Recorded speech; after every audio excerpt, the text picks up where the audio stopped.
Warm greetings. Welcome to Wednesdays for Water. We are a citizens collective aiming to walk and talk water. We try to meet every week and connect people with various water worries and wisdoms. And in the process, we wish to curate future water warriors. The way we talk about trivial things for hours, water too needs walking and talking to address the rising water distresses.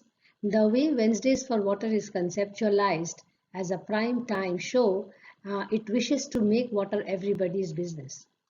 The idea of the series was conceptualized in August 2020, and by the end of the year, the team and the structure was pretty much in shape. We started in April 2021 with Dr. Rajendra Singh's inaugural speech. We wish to bring science and society together, and therefore we try to bring in every session either a policymaker or practitioner and a researcher or academician. We also think that future generation is crucial and therefore they have presence in each session. We are going stronger with every week now with session on either quiz, couple of weeks of hard talks and a week of soft session of art and music. There is a simple structure for each session of quiz, hard session and soft session which are moderated by the core team member. Here is a glimpse of what we call as hard sessions and soft sessions.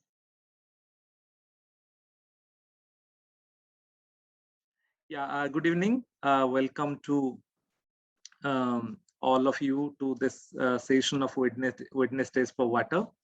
We are in our 7th month of this weekly talk series. I think Mansi and my other co-travelers in this initiative may talk about this little more at the end of the today's session. Because we are late, let's start for the session, start the session today.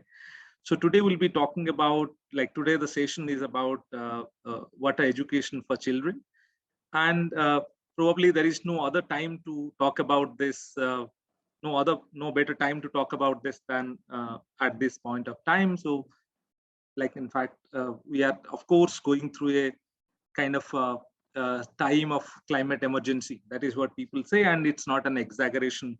I think many of have this conviction that it's not an exaggeration that we have been going through a time of climate emergency or an environmental emergency, whatever we would like to say. And so the children education is not something for creating awareness or educating people, but also something which is very much essential.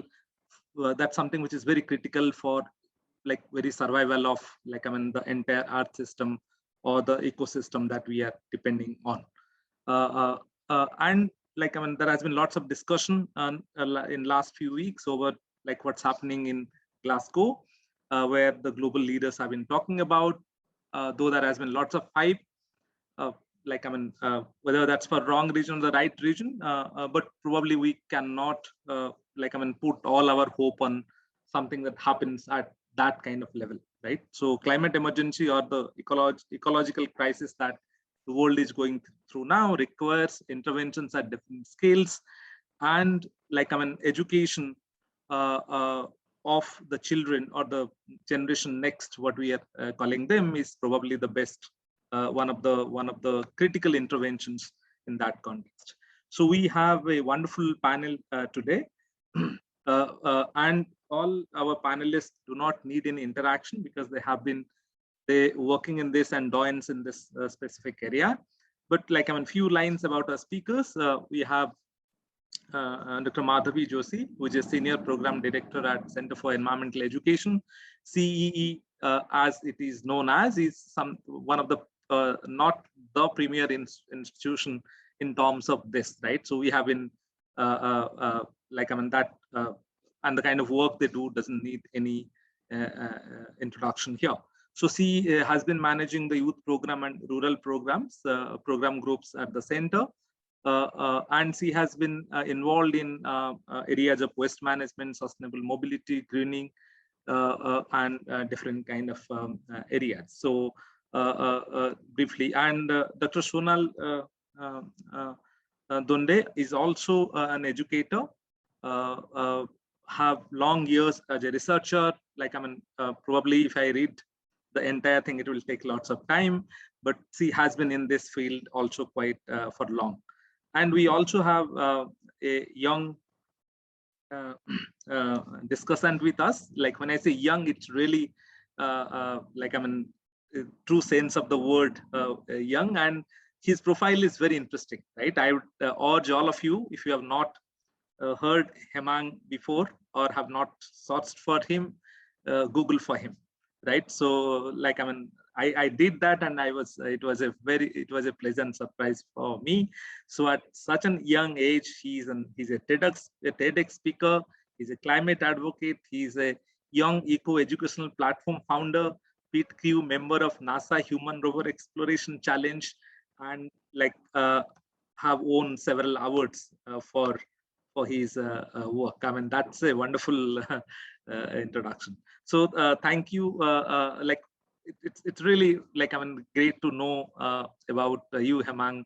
Like, I mean, it's nice that you are here. We're looking forward to you. So the format is, our speakers will share their views. So we'll start with Dr. Snehal, maybe, or whoever would like to start with. Then we'll move to, like, I mean, after both our speakers speak, we'll move to Hemang. Hemang will raise some questions as the discussant of the session, and then we'll go for the Q&A with all the participants. Thank you. Over to our speakers. Okay, I can start as you have called my name, so let me start. It's my great privilege to be amongst all of you as a speaker. And Wednesday for Water Forum is really very giving an opportunity to so many, different kind of experts to come at one platform and meet and discuss and deliberate. And we need to understand our overall ecosystem. So I'm very much fortunate that I've been invited, and today with me, Madhavi is there, and even Hemang is there. Even I have gone through Madhavi's and Hemang's profile. I'm very fortunate that today together we will be conducting this particular session. So to begin with, that as we are today going to talk about how we are going to educate.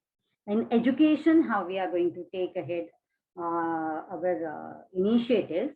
So to share a few of my experiences, I would just like to tell all of you that I have been principal for almost 20 years in Mumbai University affiliated college.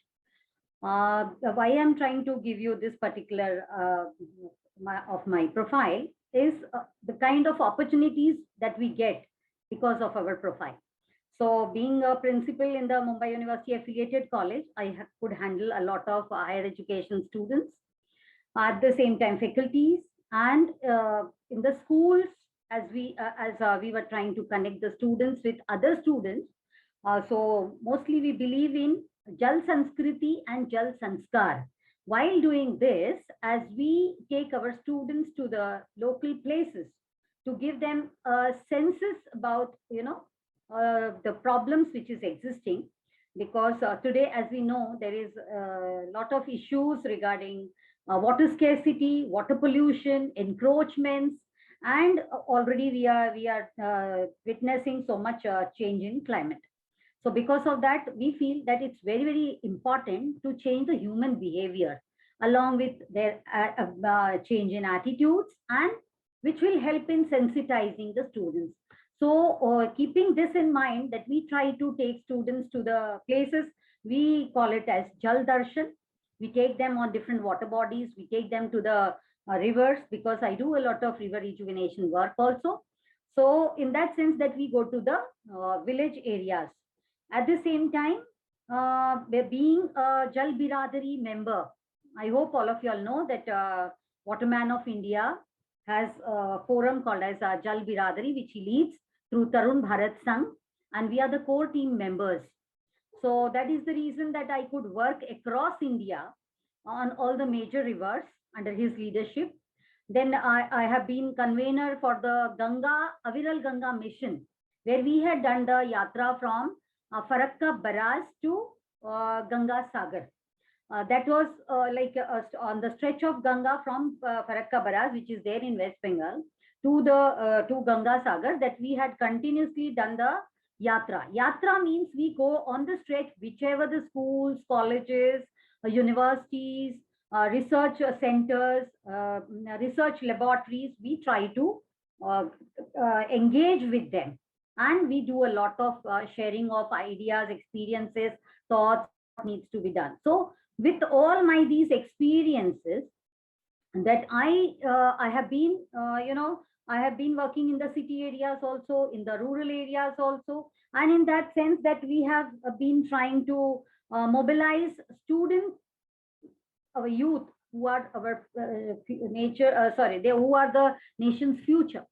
We try to mobilize them, sensitize them, so that this issue, which is today very, very, virulent, and it's very serious in nature, that is what I'm talking about, water pollution and water scarcity. So we try to do a lot of water literacy programs, water awareness programs. And when we say water awareness, we don't just do it in isolation. We connect water literacy with forest literacy, because these two goes hand in hand. And mainly our motto also, while we do the work, is Jal Jangal Jameen. We try to focus on it, and then all together that we try to give a connectivity, and then we try to even engage students accordingly. Because today it is very, very important to make students understand what is water. That is also very much important. Because today, if we look at situation of water also, how much amount of water today we have, which we can call it as good quality water? Today, very little amount, very little percentage is there, not even 1%, that we have good quality drinking water. And having said that, we know the situation around everywhere, literally, if I tell you the different case studies, but everywhere, if we talk about any particular river, almost I see that all rivers have similar kind of issues. Similar, when I say that almost all rivers and water bodies today, they are getting polluted by drainage system. It is because of not having a proper kind of drainage management system or waste management system. At the same time, the industries, if I talk about Maharashtra Industrial Corporation, Development Corporation, this particular corporation, when they are allowed, or they are allowed to set up industries, they are also setting up industries on the banks of river, because today industries require a lot of water. But at the same time, there is no monitoring for the effluent treatment plants. There is almost, when we do a survey of effluent treatment plants also, mostly either they are not existing, or if they are existing, then they are not functional, and if they are existing, they are not up to the mark. So this is all common issue across in all the almost rivers. And encroachment is such that it's today, like, it's all about the vote banks, that all wherever the most of the places which are available on the blue zones or the red zones, there almost all encroachments have started. And even in the, if we talk about the water policy, recently in our Maharashtra government also, where there was 100-meter demarcation was kept as a blue line, and beyond that for the red lines and all, now they are being reduced, even for the coastal regions also. Not only for the river systems, but for the coastal regions also, coastal regions, where all these kinds of demarcations are being reduced.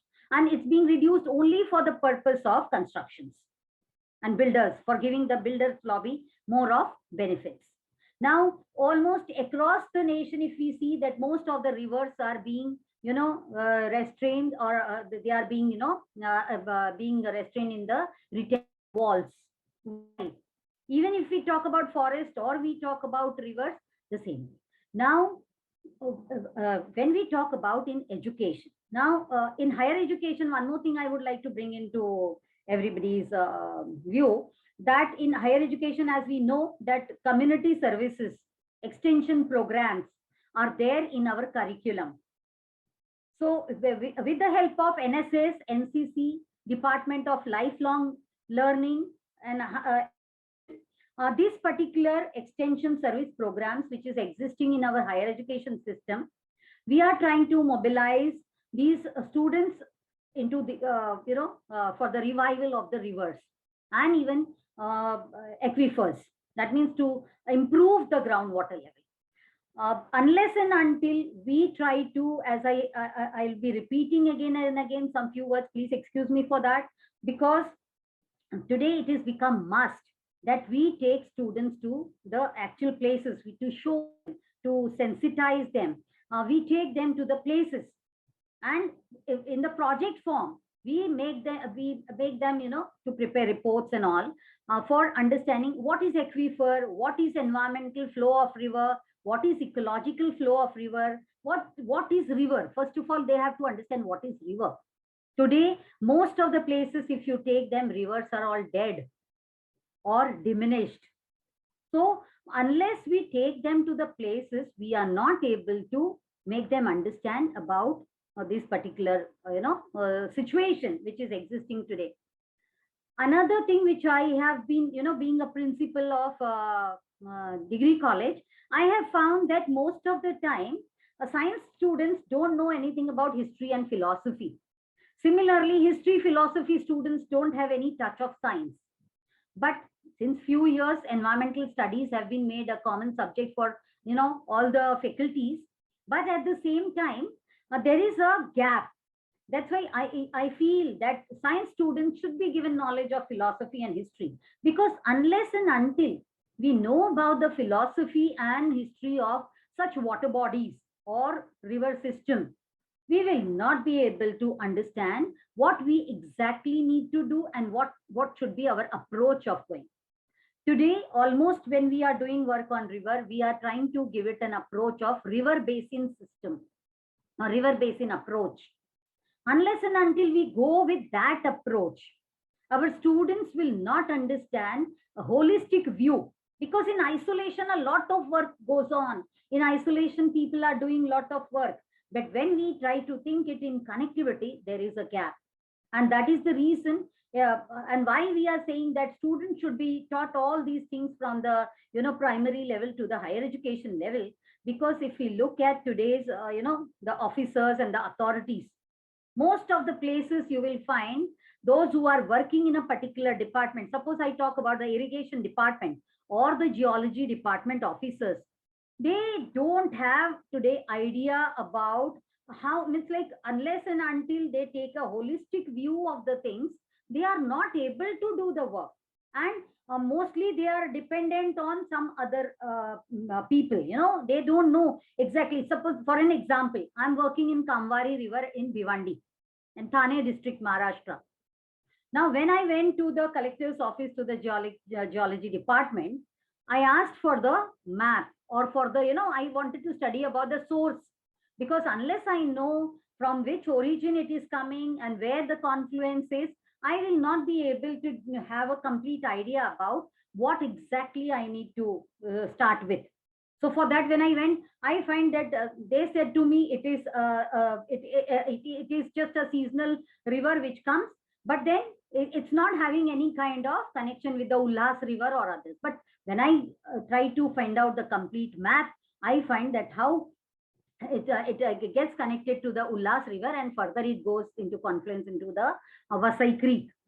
So these all ideas we get unless we have a idea about the GIS or the geographical department head. Now, the another thing is that whenever we are working, we don't have an integrated approach.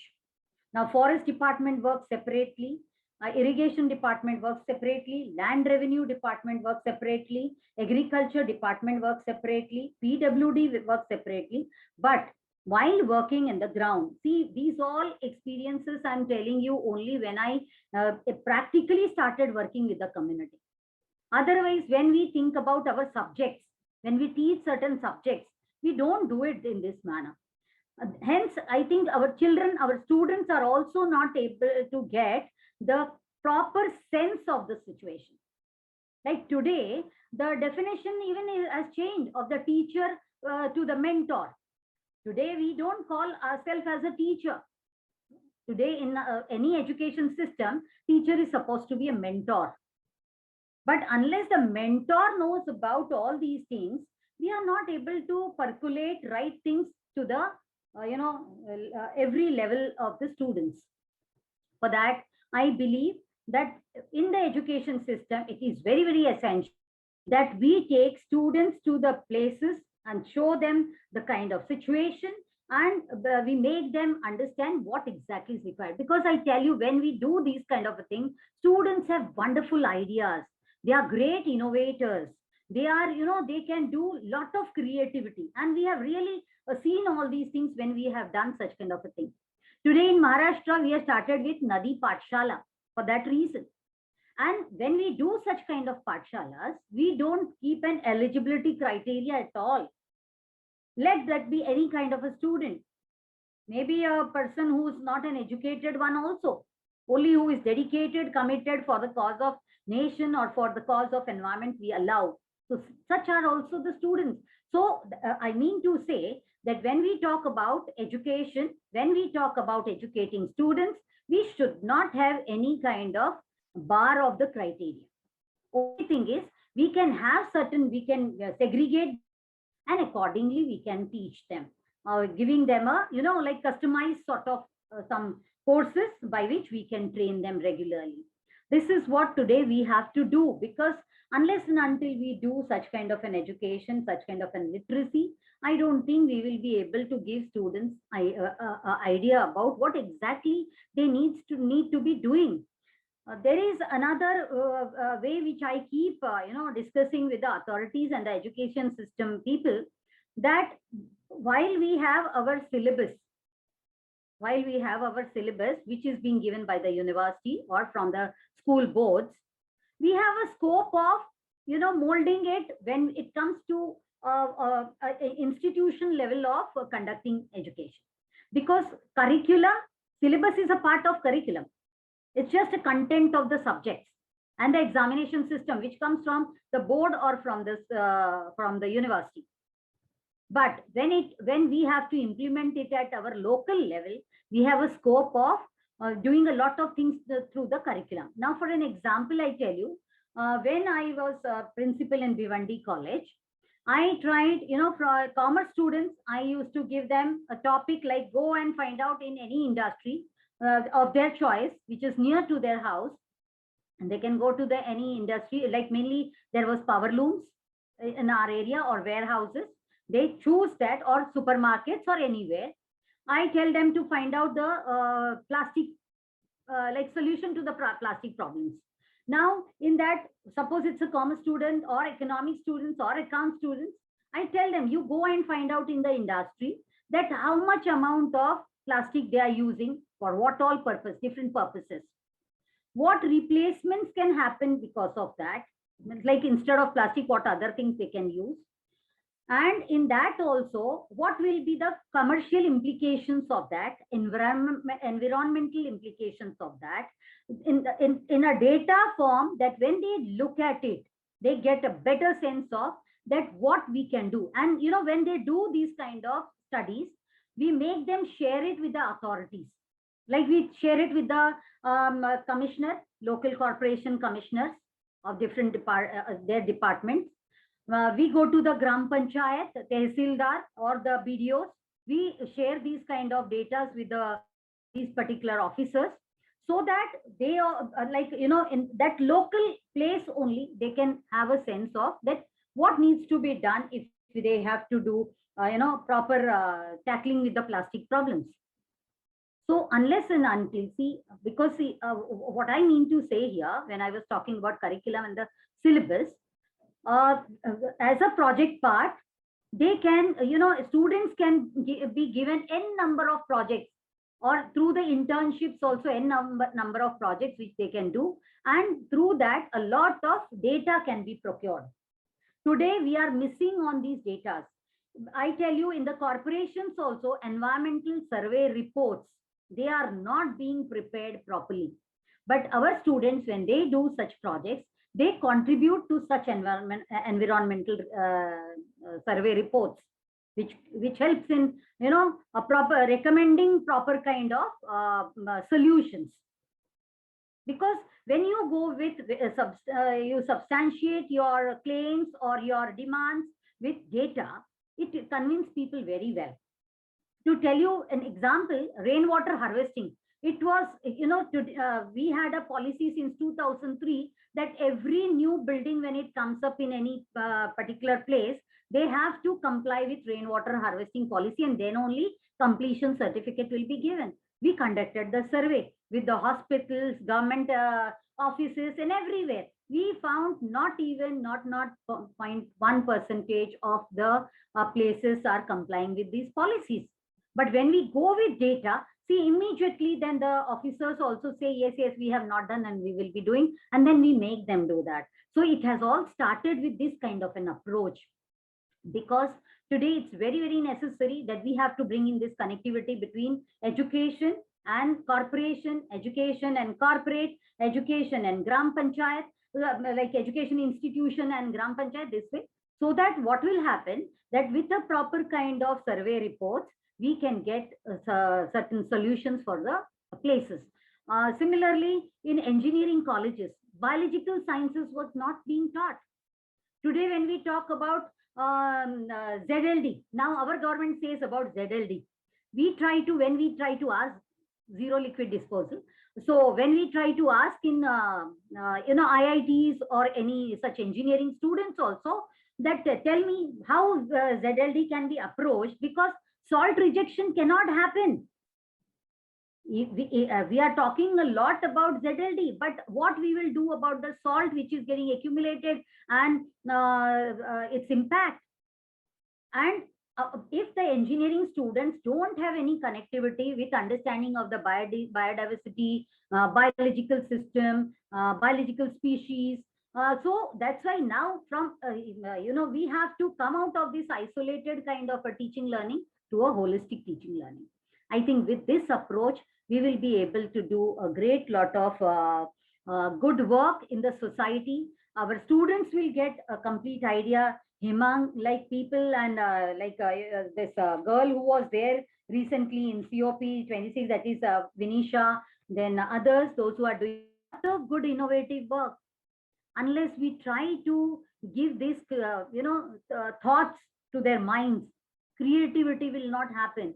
And when we give this kind of a thought, in fact, I tell that when we give a holistic kind of a teaching learning also, lot of value education will happen. Today, we are all bugged up with the corruption, which is happening in every offices. As much we try to do work, but we are unable to get the work done only because corruption is at a high level. But through these kind of teaching learning, I feel that a lot of, you know, we can curb down this corruption also, which is happening in offices, and right kind of approach, right kind of senses, right kind of a thought, we can go ahead with teaching a lot. That's why, you know, Rajendra Singh ji always says, science with senses and spirituality, that is only the way to education, and that will be the perfect education. You know, that's why today I'm doing my third PhD. First PhD was in science, where I had done a study on effect of crude oil on bivalves. Second one was again on higher education policy, where I wanted that how education policy can bring in some change in the faculties and researchers, where right kind of research work can happen for becoming a solutionary. Now, third one I'm trying to do, where I'm trying to do with Hinduism and ecology. Because as much we are trying to find out, you know, analysis with the science data, but then still we are not able to bring in some mitigation measures, right kind of mitigation measures. Because if we today say Mother Nature, Mother Ganga, all these kind of traditional values which we had, we are losing all these. We are calling mother, but then we are polluting the same mother. Today, our mother is also become totally diseased. So unless and until this kind of you know, psychological thoughts, sociological thoughts, unless and until we imbibe in our students, I don't think that we are giving a right kind of education to our students, right kind of thoughts to their mind, right kind of ideas to their mind, so that they can explore, they can, innovate. And you see, government is trying their level best by startups and other things. But where are the people to do or take the schemes in a right manner and give solutions to all this? So with these words, I will now stop here so that other speakers can speak, and then further if questions arise, I will try to answer that. Thank you so much for giving me an opportunity. Thank you. Thank you so much, Dr. Snehal, for such an enlightening talk. I think, you have rightly emphasized upon this holistic approach and also going beyond the silos, which has been the dominant form of, education, learning, or even practice to a large extent. So thank you so much. It was really wonderful. Then, we'll get back again after our next speaker once we get into the discussion. So may I request Dr. Joshi to start her talk? Thank you. Yeah, thanks a lot, Bibu, and thank you, Mansi, and Wednesdays.for.Water for inviting me for this session. Pleasure to be interacting today, and wonderful session. Thank you so much, Snehal, for setting the tone for today. And I think we are in sync. I think a lot of what you said resonates so strongly with the way I think about water, or I would like the next generation to think about water. So I think it's a critical area where we need to get everybody to understand that yes, water is life. It's very close to our everyday chores, whatever we do, it's part of us. But then again, looking at how do we really treat water? Are we really concerned? And what is it that we need to change in terms of dealing with water? So I'll start from there. Just a little bit about the institution I come from.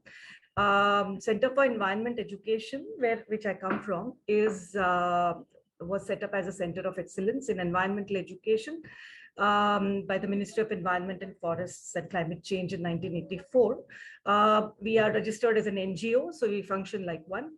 And we have been focusing on, in terms of the school education, you can look at the other thrust areas if you visit our website. I'll focus on the school education bit. That has been one of the key areas we've been working in, and we feel that teachers are the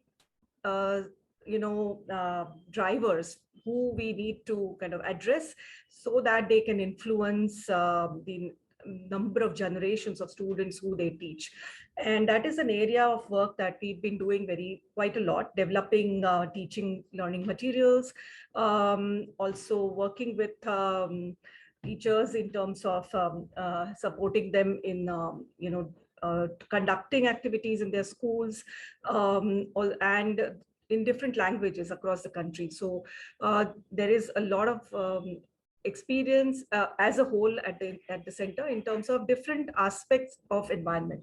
But as you rightly said, the approach has been looking at sustainability as a whole, and holistic is what we also believe in. And we also look at interconnections. When we talk of water, it is not just water alone. We are looking at water as it is connected to our health. And we look in terms of, say, the diseases, or in terms of the kind of aspects, hygiene aspects that we can bring in when we talk of water. It is connected to gender and the impact that it has on gender roles in our families. And so that is a very important area of the connect that the students and children need to make when we discuss water. It's connected to culture, as you rightly said, and it's very connected to our generations. Understanding just how our earlier generations treated water, and how things have changed over a period of time. This give a lot of insight to children in terms of understanding that the different ways in which water was conserved or used, or what is it that we do with it. So what I wanted to emphasize is that we start our educational approach from exploring that aspect of how water is used, what are the kind of, how much is it on our usable, as you said, fresh water, very, very less in terms of quantity, but then why is it so? So the asking those critical questions becomes an important aspect of the teacher's education when the teacher is engaging with her students. Allowing that also in her class, the questions. We also have developed activities which can easily explain things like, what is the amount of water on this earth, and through using the 45 minutes or 30 minutes in our class.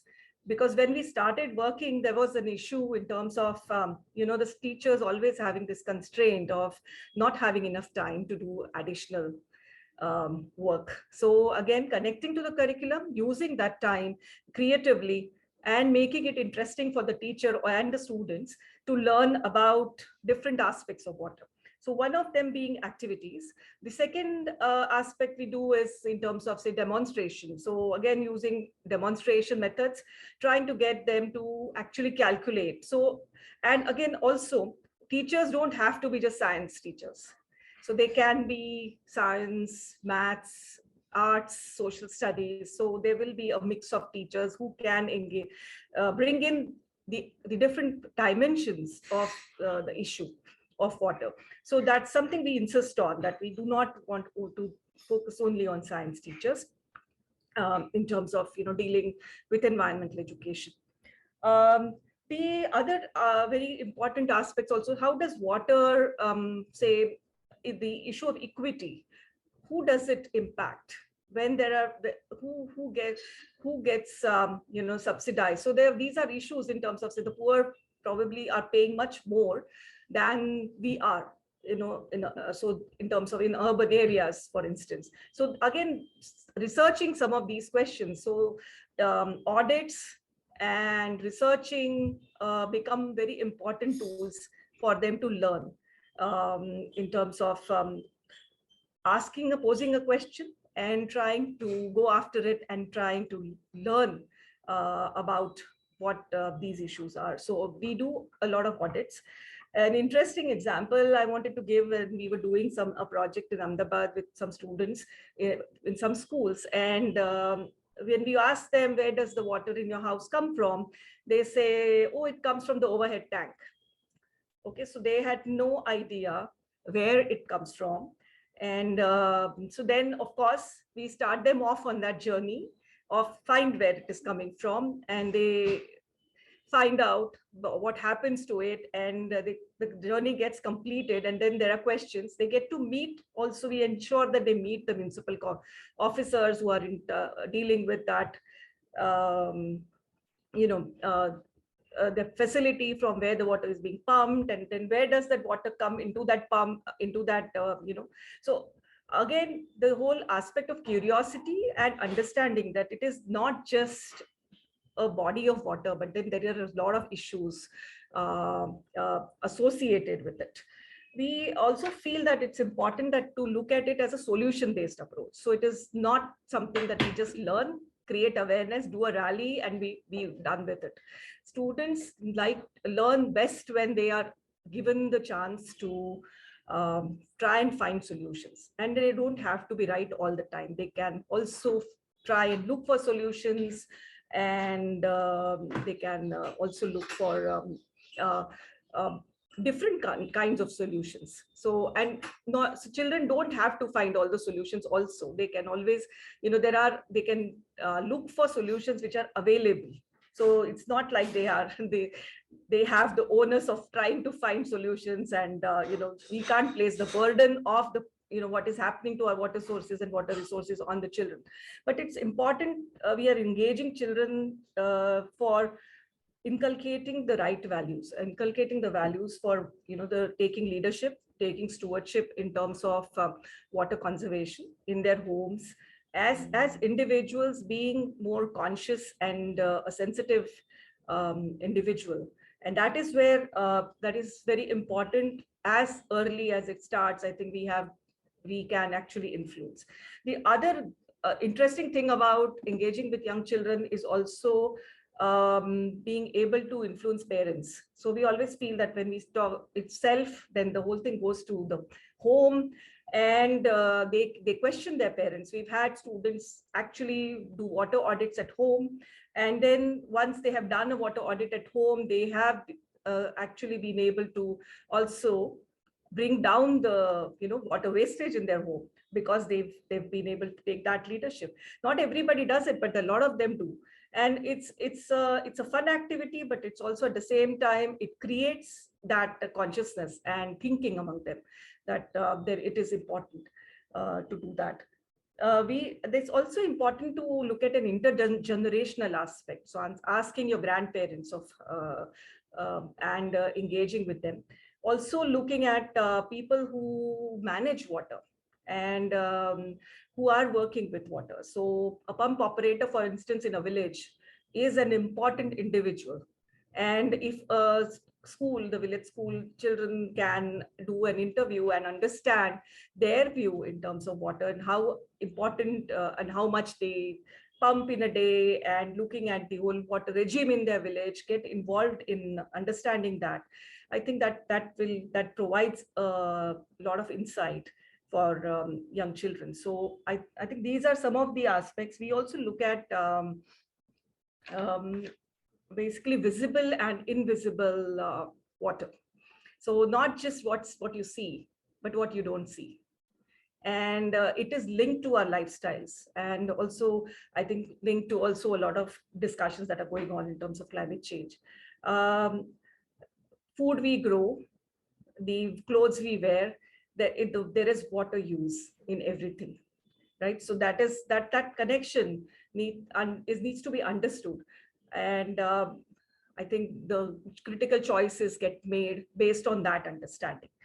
And it's the other thing I also wanted to say is that it's also connected to energy and biodiversity and some of the other kind of aspects. In energy, for instance, if we were to talk about how much energy is used in terms of pumping water, and looking at then if there are older children or the teachers also, for their understanding the whole politics of it. And the subsidies, for instance, on energy have led to a more severe extraction of water and groundwater depletion. One of the major causes is that. So just understanding that regime also in rural areas, and I guess in urban also that must be the case. We found that a lot of there's a lack of understanding in terms of, say, the connection between the water on ground and the water underneath in aquifers. And also there is this problem in terms of, if I own the land and I can, that water underneath is my property, but actually it's the whole understanding of commons which is very which is not understood by, I don't want to say children, but it is not understood basically. So that's something we also do with our with the people we work with. So including young people, we are engaging in the rural areas, where we get them to become the the jalduts, and they are the ones who can actually connect with the panchayat. They can do a water regime analysis and help the communities to do their own budgeting, have ownership over their own resources, which is so critical in terms of how water gets managed at the local level. So some points I thought these are some of those points. And what Snehal said, I completely second that. So I hope we have touched most points that have been raised. So thank you so much for inviting, and I hope it was useful. Yeah, thank you so much, Madhavji, for such a wonderful lecture. you have tossed up on several key points, and like of course we need to catch the children, like what they call it, catch them young, right? So and if we complain that, even say I also, till I as a researcher I try to understand, I also was not aware of where the water come from. The water that I use in my, as a college student, I never thought about it. That's because as a children I was never told about that specific thing. And this is also so important in the context where I think children, particularly in the urban areas, at least in rural areas, you have a connect, right? You connect with the issues around the water. That's doesn't true. travel for kilometers, for hundreds of kilometers. So you can relate to the water body. But in urban context, it is even more important that we need to educate them, or get them. And I think the impact is also quite like I other day I said a drawing that like my 12-year-old son, who is in class 7, did, because like I think in his class there was a discussion on water. So I think that was something which is also it is like, it's not about something that they read and write in the exam, but also something they internalize. They ask these questions, right? Why we have so many lakes around, but why we are not getting water, uh, the drinking and the other domestic usages from these lakes? Why this water travels from so far from the rivers? So these are the things which I think like it's very important. And like this generation, when they grow up, probably they will think much better in terms of use or management of these specific resources. It's a wonderful lecture. Now I think it's over to Hemang, uh, like as he's our discussant. Yes, Hemang. Yeah, thank you. So, well, that was a very thoughtful and, well, I will say I did fill up like 3 pages of questions. So, Wow. Okay. well, don't worry, I won't ask all 3 pages. No, that's fine.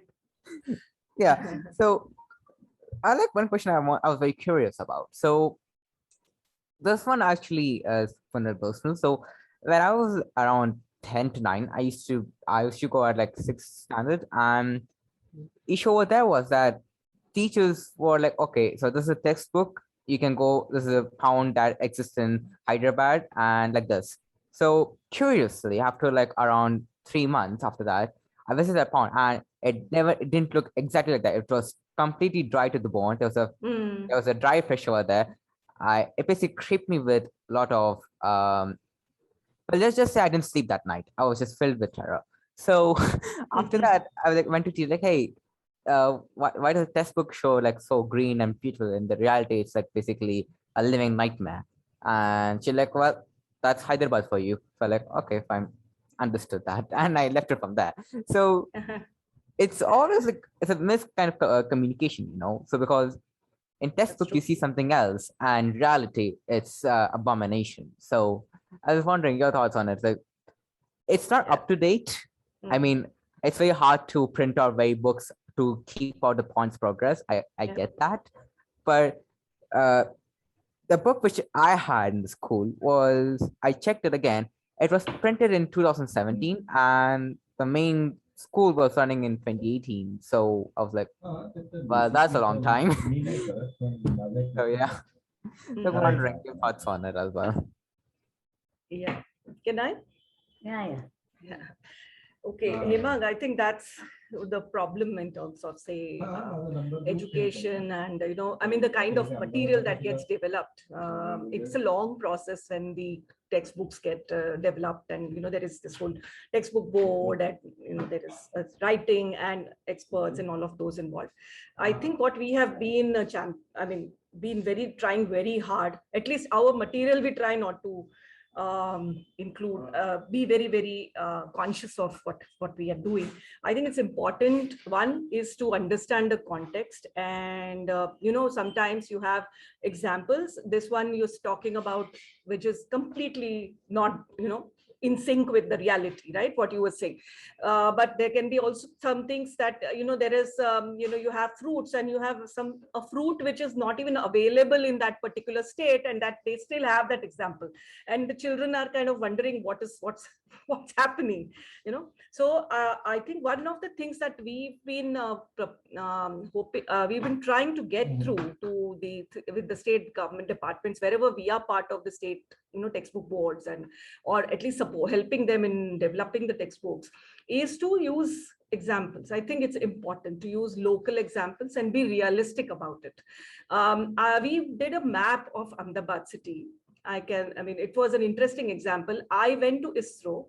I was asked to go to ISRO actually. I had actually got a map, and then it was all a nice blue river. This is before the riverfront came in. This was a nice blue river and full of water, and this is a seasonal river. It never had water except for a month or a few days, And so I was asked, I said, why have you done this? And then we had a discussion and I said, oh yeah, that's correct. I haven't thought about it from that perspective. What we have done is use the GIS, the map that the ISRO had, and of a particular season. And so it's a realistic depiction. So it's very important, I feel, and it's really not correct to, have something which in a textbook, which confuses the students and can, psych you. Why is it like this? I think we really feel very strongly about this aspect, and we try and push for it as wherever we are. So I think, Hemang, that's a very important point that you're making. In terms of educational material, I think it has to be context specific. It has to use examples which students can relate to, something that young people can relate to. And if you were asked to go and see that, what were the actions that you were expected to do? So that also probably should have been there. I don't know if they were there or not, but just go and see a pond, it doesn't help you at all. But what do you observe? What is it that you need to reflect on? I think the reflective exercises are missing from our textbooks quite a bit. Actually, to add to that, so the textbook that we had was black and white. So another teacher, so it was our computer teacher over there, and she like, wait, will you say, Hemang, you expect it to be blue, right? But it's black and white in textbook. So basically it's black and white. So it's reality. So take it as a grain of salt. And well, that actually makes a lot of sense. Yeah. Well, she managed to convince you. Yeah, it doesn't have to be blue. It could be, full of hyacinth, and it might be of a different color.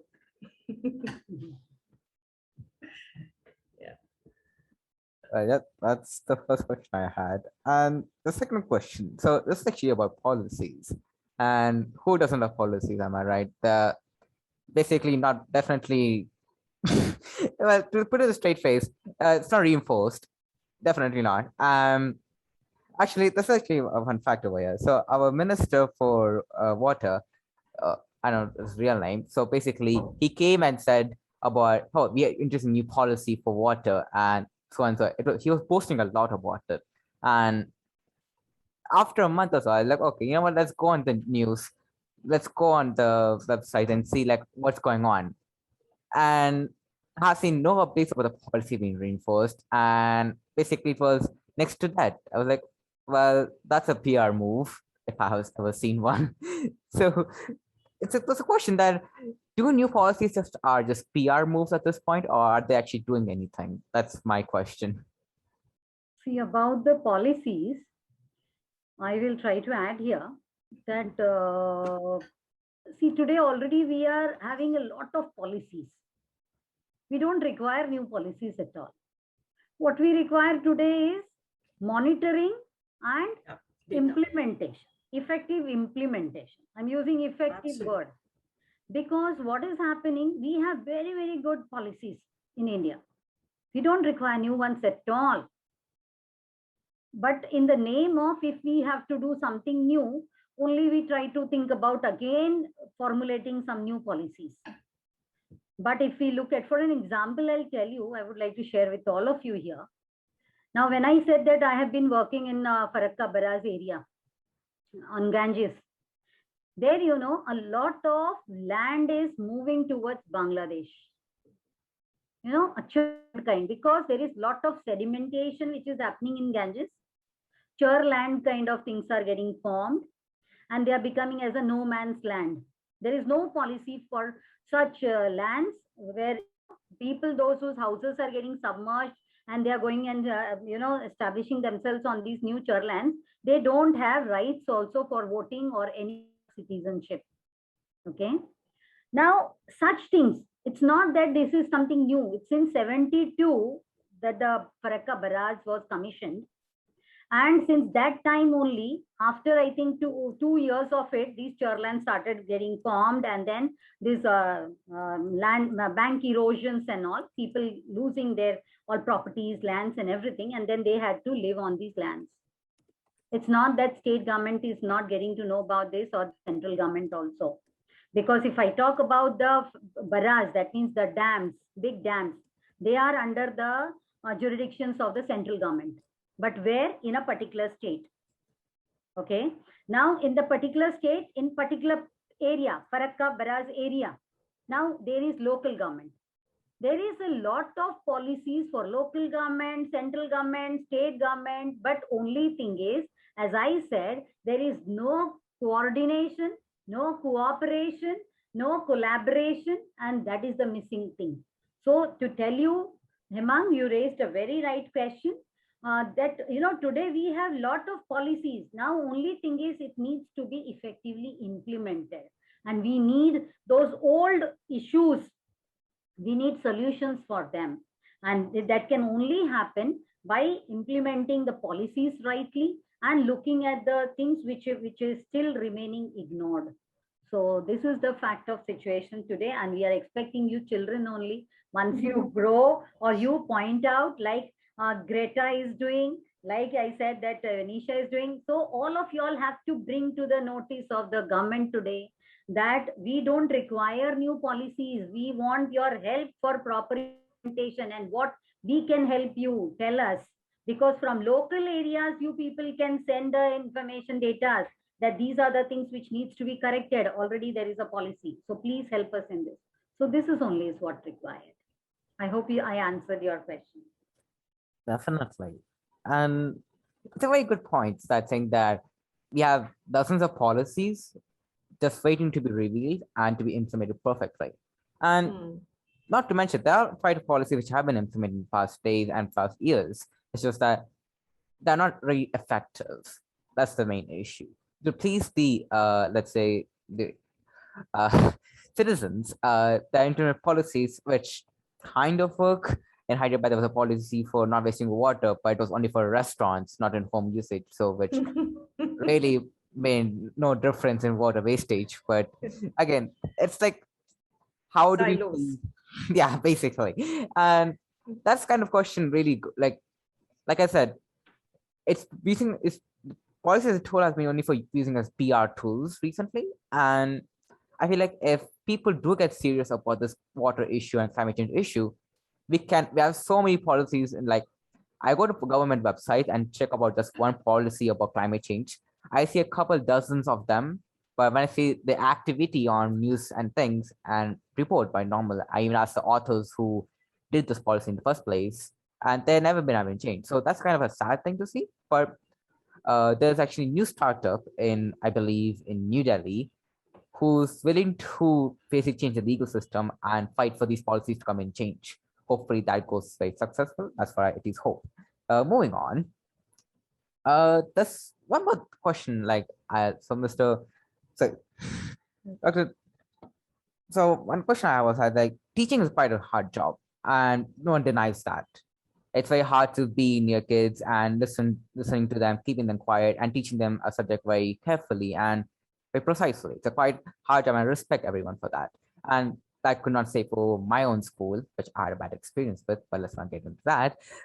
It's that individual teaching is quite hard. And at least for me, who was quite dyslexic and still is quite dyslexic and can't understand properly a subject, I have to go by 100 times to even get one sentence of it. So for people like that, for teachers in India are quite underpaid and quite underappreciated, I would say. And so people like that keep saying them like, oh, you should focus more on teaching an individual kid for this kind of ability, for this kind of things. Even though they would like to do it, it's about how much mental morale or capacity do they have to teach them like that. Again, they're not robots, they're humans after all. So yeah, that's one question I had. No, so what's the question? Whether they have the capacity or? The questions are what, how do you implement it perfectly? Because like this, like billionaires can afford it quite easily. I mean, what I mean, millionaires can afford it quite easily. It's just that how do we for government schools and private schools for the most part, how do they kind of implement this kind of scenario? Because we expect more from teachers, but in reality, they also we're kind of underappreciating them at the same time. So it's kind of a jar in a jar. Which jar you fill more? So that's the main question I have. No, it is very, it's an area which is quite neglected, I must say. And I think the teachers themselves, if you were to talk about government schools and schools in, rural areas and others, where you would, I think their own capacities as teachers, I think that is the opportunities that they get for their own, building their own capacity. It is that itself is a problem. And having these I would think that teaching specially able children, or I mean teach children with special needs, I must say, trying to find the right word so as not to offend.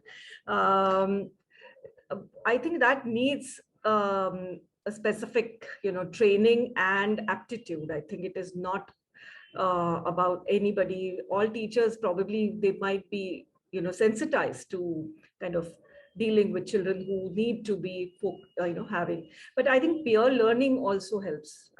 We've had situations where we've had para teachers from the villages and trained them, and then they would also support the class teacher. So it's not one teacher, there are two of them, and they support specially students who need extra support and extra help. So we do that. I think a lot of organizations are doing that through either community learning centers or through ways in which they can reach out to students at their homes. We found this a problem last year during the pandemic. We were just not able to reach out to students. The schools were closed, and and children were losing a full year of education. So I think that we tried doing, working with, say, 4 students, 5 students together at the same time, looking at their requirements in terms of their learning needs and the way they learn. So I think it does need a more effort in terms of getting teachers who are trained. So we do have a big gap here. We don't have that many and that kind of teachers. Even in environment education, we have that issue. So a big gap there. But today, in the era of technology, yeah, I think, Hemang, that most of the children are getting all their answers through the Google Baba and their apps today. Today, the apps have become too many, and that is also helping. So I think, somewhere I think just using that opportunity and being able to get a teacher to be able to also use this opportunity to the best. I think so. That is where. Hope we are answering your questions, Hema. Yes, you are definitely. And a first-time user of Google, and literally my top search website is called google.com. It's literally, I rely on Google for everything. To every basic research to learning new facts. And it's a quite good tool. It's a quite good tool, I agree, but it doesn't provide the in-depth of, skill that a teacher like would tell you. Like, for example, they know your personality, so the teacher gives the examples Google might not give you. Even though they have the leading AI in the world, I don't think the leading AI can tell me that I'm feeling quite sick, so I prefer some low-down tune, something like that. So, but that's a different story. Anyway, yeah. So another part I was actually wondering. So I guess both of you guys touched on this. Is that how do we teach this kind of education to younger schools, but in a way their actions speak louder than just words? Absolutely. Because right now every school, like, so actually, recent example, it was actually before pandemic in 2020. I went to go to a school for a workshop, and basically it was about teaching about them about climate change and the issues that we're facing right now. And many of them were surprised, like, wait, are we really facing this issue?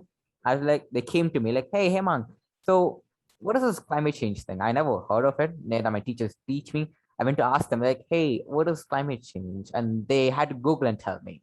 So can you just tell me in person, like, what does real climate change mean? So I told them, okay, so let's take an example. You have your globe, you made it yourself with hard work, and some virus grows on it, which, for example, is humans, have been infecting them, reminding the hell out of the coal, and basically ruining your earth. How would you feel? Very angry. And I said, that's what Earth is doing. It's very angry and it's releasing all this anger on us. Right. So that's the answer for climate change. So that's basically, that's how I explained to them. And they quite understood, like, okay, this is the issue. And my takeaway from that was how many people were just surprised that this was an actual issue. And no one told them about it. Like, if I knew this earlier, I wouldn't do that. I'm such a moron and things like that. So it's kind of an interesting thing that how we neglect that younger people can learn very quick. But at the same time, these kind of professional, I don't mean like go teach them crafts about water reserves here and here. It's a very complicated thing, and I don't recommend doing that. But giving them context is, I guess, much better. Absolutely. I would agree with you totally. That reason only, that education commission which is there in India, to every 5 years that there is planning commission who does bring in certain different objectives to the education. And in 1996 they started this community extension programs in the schools, like Scout Guides and like NSS, NCC and all came. Initially education commission's objective was mass education. Later they felt that it should go out of the four walls. Reason was the same as you are telling right now, but we have forgotten this and we confine ourselves to the classrooms. That is very bad. Mostly we have to take children very often outside, and we have to, that's why I said, no, the nature trails, river walk, such things are very, very essential, but today the teachers just believe in teaching inside the four walls, which is not good.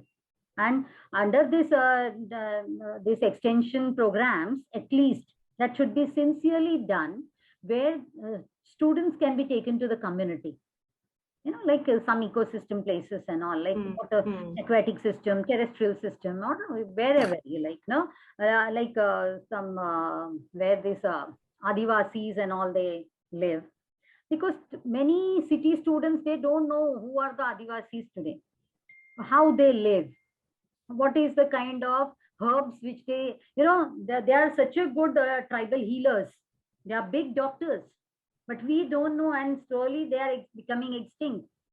So these are the situations, but we have to make use of these kind of opportunities which is existing in our system. As I said, that extension programs which are there, community extension programs, this needs to be more practiced, where students should be taken to the community and in connectivity that they should be, because as we initially started our talk with, that to relate, when we relate with something, we understand it better. Otherwise, when you were talking about the books also, it's like old wine in new bottle. We are not trying to bring in something new with the contemporary things, because definitions also keep changing with time, but still we are learning all the old definitions. So you are really touching the kind, proper wires. Thanks for those questions. Yeah, no problem. It was actually quite fun to listen to all of that, because let's be honest, I can't all Google all things and get the same answers like that, because, well, I do all of that and I basically have a blank head at that end of it, because, well, it's just reading. So yeah, yeah, thank you. No, I think I just wanted to add to what Snehal said here is the approach that needs to be taken, especially when we're talking with younger children or any child. I mean, any education is looking at this. We call it the explore, discover, think, act, and share. So I think it is important that children do that at their own with self, and they do it at their home, and they do it in their school or college or wherever they are, looking at a solution based approach. I think that's important. I think finding solution, acting on it, and making sure that that action is actually carried through. Because I've had young people who work with me on projects. I mean, I'll just give a waste management example. They've done their research, they've gone and done all the, they know what the solution is, they found a solution, they've gone and presented it to the municipal, deputy municipal commissioner here in the city, and said that, okay, we need this particular, bin needs to be moved somewhere here. And then we are also going to be talking about segregation at source and all of that. And but then after that meeting, they were promised, they took his number, and they were after him for 2 days till that bin came there. And these were school kids. And I think that's the kind of, solution finding one needs to, actually closing that loop becomes very important. And for a child, for a student, or for a young person, I think the frustration comes when you don't see things happening after you've done all the, hard work. I think it needs to be carried through. So that's the onus lies also with us as adults to create those spaces for that action to happen, and support and facilitate that action. So I think that's something I thought I should add as well. So Very well said.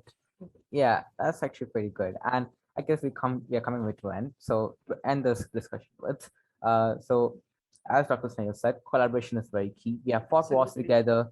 We have ended viruses together. We have helped each other via companies to make innovations that we use to this day, including internet and the laptop that we all are using and things like that. So in the end, if we collaborate and work together, we might just end this climate disaster called climate change and happy, I guess. Yeah. Hemang, I am just expecting from you, today when I came to know that you will be there. So I thought that, like environmental studies, we require a lot of sensors, probes, and all, which is today very handy. And I'm expecting some such from you. And I know few of children of your age, those who are really doing wonderful things of this, and we need it, like we carry this sample to the lab. By the time we carry it to the lab, a lot of things changes chemically. It has to be fixed on place, or it has to be, readings have to be taken on that particular place only. So we are looking forward to, because there is a lot of scope, and you people can only do this wonderful job. Thank you. Thank you so much, Hemang. Such wonderful questions. These questions are indeed very difficult. As a teacher for last 5 years, I don't think I would have answered this question. Like, I'm really thankful to our speakers that they could answer it so well. And in fact, I'm still thinking about this. And the statement that these policies are peer exercises, it's really a bold statement. And it's still sinking in me. And I worked on policies for close to 10 years or so. So I'm somehow never thought about that. Though I think I'm thinking that yes, policies are indeed peer exercises for all good or bad reasons. But this is really a very bold statement to make. Yeah, when we have exceeded the time, but I think we started a bit late, and also because we have, if there are any questions from participants, then we'll open it and then we'll close it. If our speakers have few more minutes with them. Yeah, sure. If there are questions. Yes. Yeah, participants. Yeah, let's see. Thank you all. Let's see, Vibhu, if people are going to ask questions, we may invite them. Please raise your hand, or maybe you can ask questions. Otherwise, of course, I am also like Hemang, always full of questions. So I will be the last person asking questions. Oh. Don't worry, I have plenty of questions left. I just mixed them together because Why don't you send it to us? Yes, Please, I just wrote that message yeah, for please Hemang send the that please send questions. it to us. I think we will be happy. I Yeah. know Madhvi and Snehal very well, so we are very happy to scratch our head and answer Yeah, difficult questions. absolutely. We try. Well, We will I would try. love to do that, but I'm quite lazy to type everything again. So yeah. Okay. Okay. So let's see if anyone from the audience, I know some of you are already teaching very good courses around. So if you want to ask any question to the speakers or give any suggestions or any points, we can take it very quickly. Until then, you are thinking. So let me just also announce the next week. We have a very big week again coming. Next week, we have the first India's comic novelist, Mr. Arijit Sen, coming and talking about River of Stories, where he is going to show how comic can be used as a medium to talk about sensitive issues like water, people, society, culture, and all those things. But having said that, just it was a quick announcement. I hand it over back to Bibhu and see if there are questions, or Bibhu, if you may allow to ask a very small, simple question. Yeah, I think Mansi, you can ask your question. Yeah. I think I'll just bring a thank you, Bibhu. A very important point which has been raised by all three of you, that the students have to be really connected with the context and the content. So basically, bringing school out of the school itself. And now I'm talking about environmental education, and here we are focusing on water probably. But now when we are getting into this hybrid mode, all of us are teachers here, and I know Hemang himself is a worth teacher. He's giving lectures here and there. So how do we see that whether it will be a bigger challenge in future to really bring people out onto the field? Because actually younger generation and school children, they enjoy for some time. And Madhvi, you raised very good points that they can even nag after to get some changes done on the ground. Absolutely. But now when this hybrid mode of teaching is going to become very integral part of our education system, we also have to evolve as teachers. You know, how to encourage youth to be agreeing to make their hands dirty. So I'm sure she is thinking in that direction already, because it has always thought ahead of time. So, and I see Neha also has a question because she's also teaching. So maybe we take her question and you can answer it together. But interestingly, coming from architecture and planning, Neha is also from that background. Funny thing is, we find in architecture planning, students don't even color water. You were talking about that the color of the water is not matching on the ground. But I have gone to many institutes and I actually used to tear apart their sheets when I see students have not colored water. So they are considering that the water body is not existing at all. So anyway, getting to the digital mode, I will stick there. Neha, you may ask questions and the speakers can answer together. Yeah, I just have one comment and one question. I've seen the students who know of architecture and planning, they don't understand the riparian edge or the river bank or the lake bank edge concept at all. They will just color one line, and ispar ya uspar, one side is brown, the other side is blue. So I don't know what that line indicates, and I keep asking the students, what do you mean by this one line? And then they don't know what to say, because that whole riparian edge doesn't exist. That whole concept doesn't exist. So that is one thing. Second,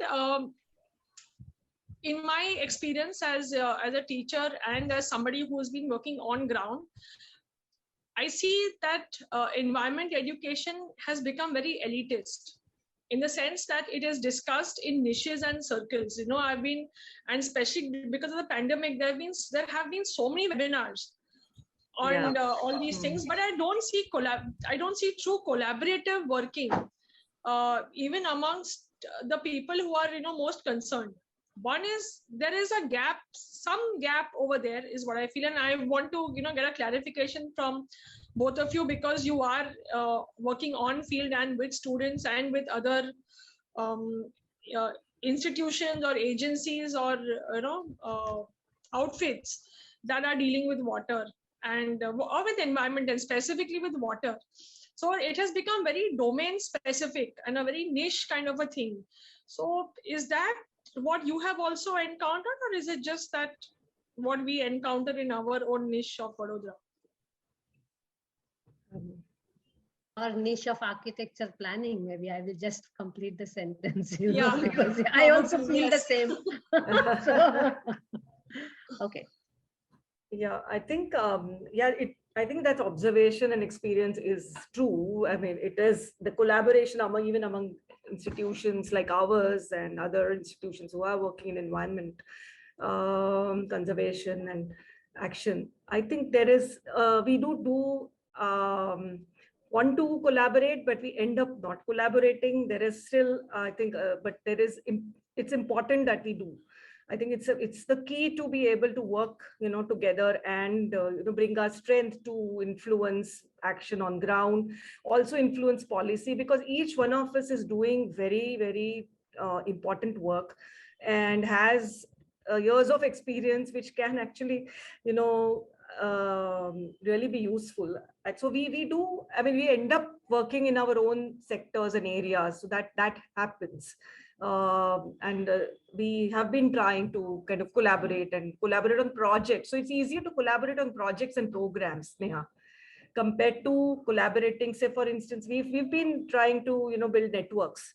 So when we say that there is a water network, there is a big water network which is in Gujarat, for instance. So there is, they are involved in water issues, and it's all organizations, NGOs working in that water network, a part of it.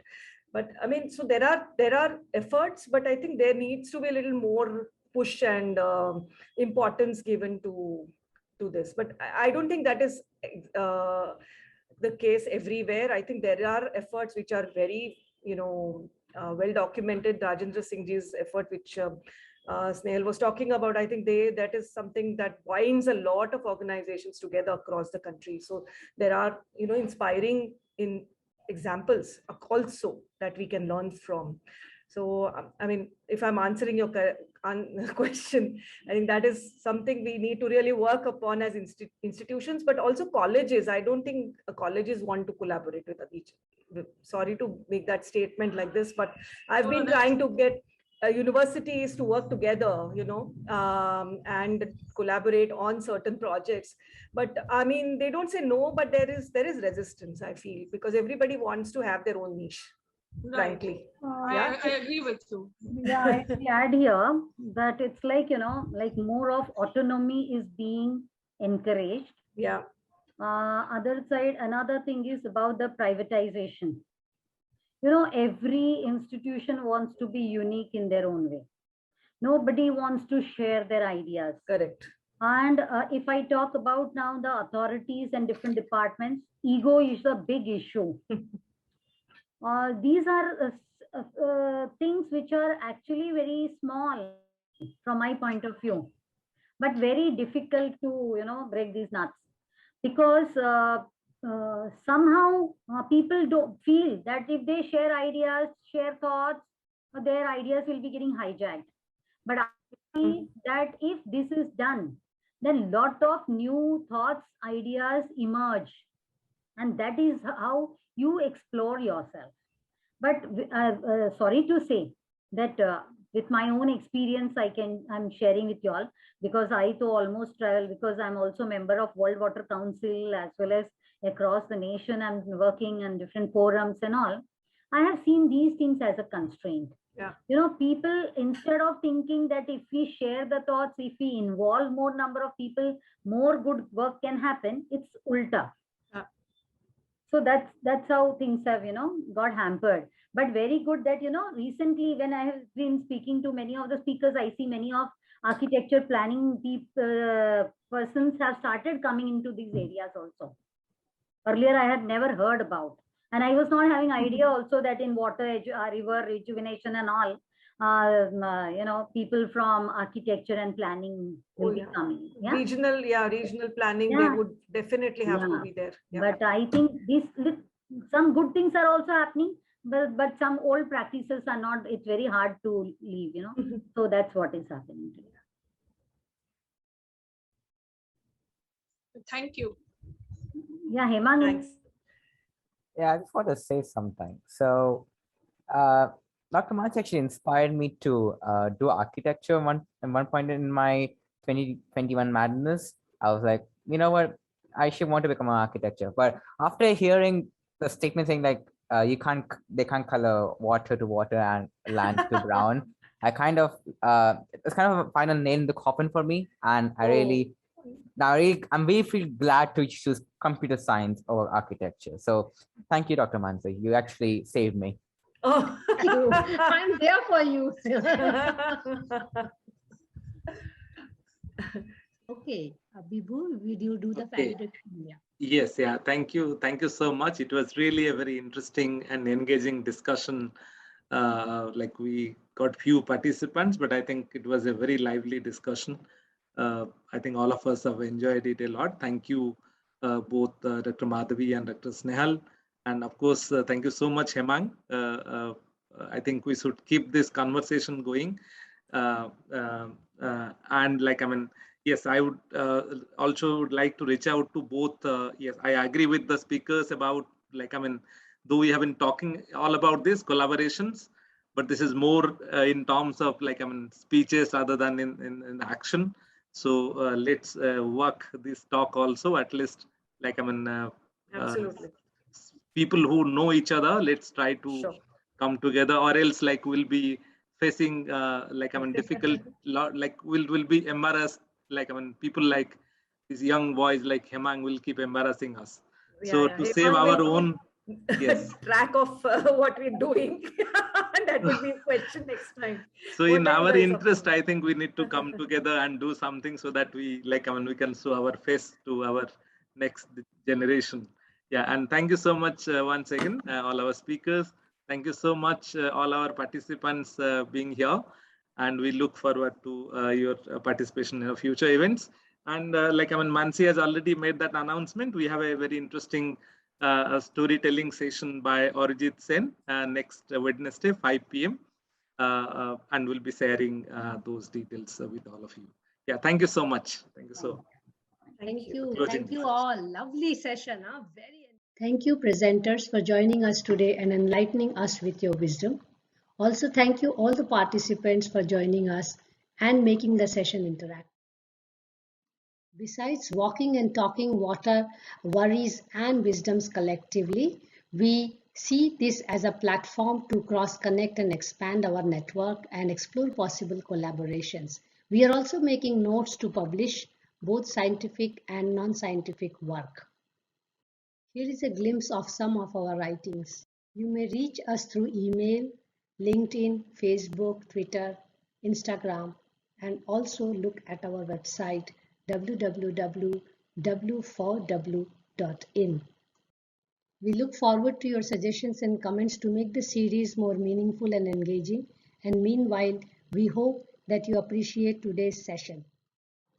We represent Tata Institute of Social Sciences, Hyderabad, Terry School of Advanced Studies, New Delhi, Environmental Design Consultants, Ahmedabad, FluxGen Sustainable Technologies, Bangalore, Counterview, and we are supported by Wiki's Water Resources Council. We truly appreciate your support and encouragement in conducting this series, and we hope that you will stay tuned with us through our social media platforms and our website, and you will write to us at our email IDs.